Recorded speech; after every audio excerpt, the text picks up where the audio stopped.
You talked about a lot of operational activities at FEMA. Tell us about a program you'd like to highlight that the CTO office is working on to unlock all of that.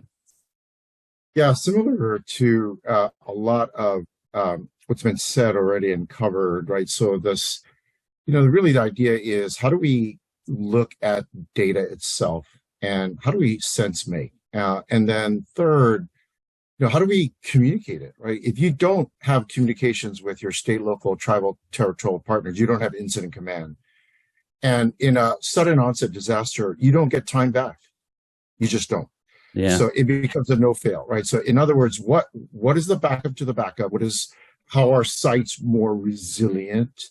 And what is the data itself? What are the intrinsic biases towards the data? And that's obviously a hint at some of the challenges with regards to AI and large language models. But we already use that already currently within the agency. We look at generative AI with regards to major, minor destroyed properties after a hurricane. We'll look at roof lines to determine that, and that actually gets into major decision making that goes into a presidential declaration. So they're similar to I think some of the comments already made. Machine learning has already been here for quite some time, well over a decade in the agency. So for us, it's enabling and empowering data and communications for better decision making, whether it's in a hyperscaler cloud environment or not, or on-prem. It doesn't matter. We are really agnostic about that. And I think Dr. Casa mentioned elasticity. That's exactly right. We have to provide the right data to the edge. And in many ways, how do we make a better decision?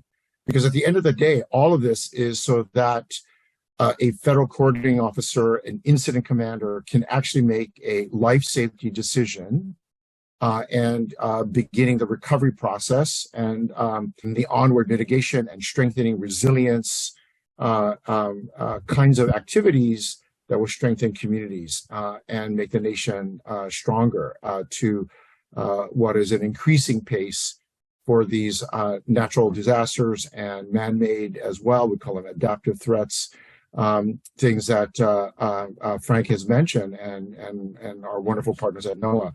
I think about T.S. Eliot's, phrase, where's the information we've lost in data? Where's the knowledge we've lost in information?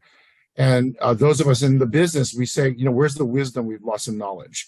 So ultimately, how do we actually empower our workforce to actually make, wise decisions and bring the sum total of who they are and their life experiences to bear in order to make the right decision, one that is going to be providing the best outcomes for our nation, our citizens, and our disaster survivors. Better